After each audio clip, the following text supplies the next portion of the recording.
before, which is a house of learning, a house of worship, a house of order. So the idea is that this is where the school of the prophets is going to be. This is where what we call the temple school, or the archives and library and all the historic documents of the church. It's also the headquarters of the church. Joseph Smith's office was in Kirtland Temple. It's a symbol of the church and open to all. So, the idea of it is, it's again taking from the grab bag of early Mormonism between the two temples that got built, and kind of emphasizing the first one as opposed to the second one, which is the direction that the LDS Church has gone. Beautiful. So there's no endowments there. There's no temple marriage. There's no baptisms for the dead. It's not about those. It's worship. It's like a mega church kind of. Well, yeah, it's for special functions. It's and then for in the Community of Christ tradition, we've talked about this peace strain.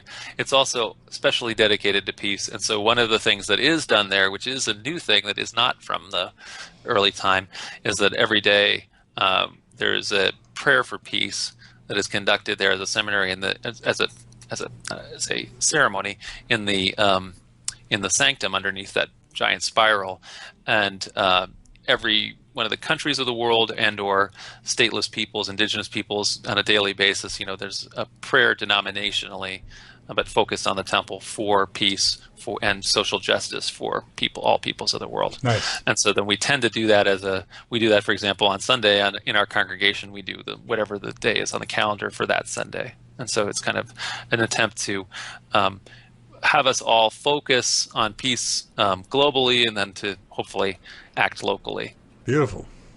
All right.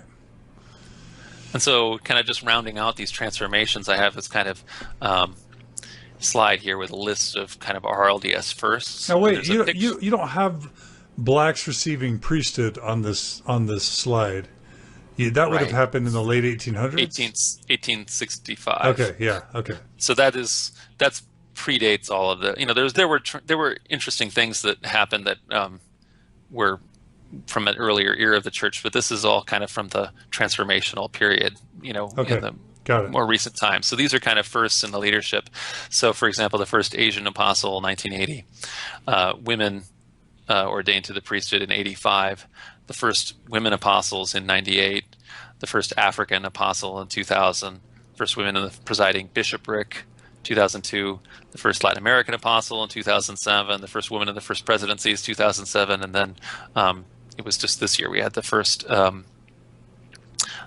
Tahitian apostle. And then also the other thing that is also should be on, this is an older slide, but the thing that should also now be on the slide is that in 2010, DNC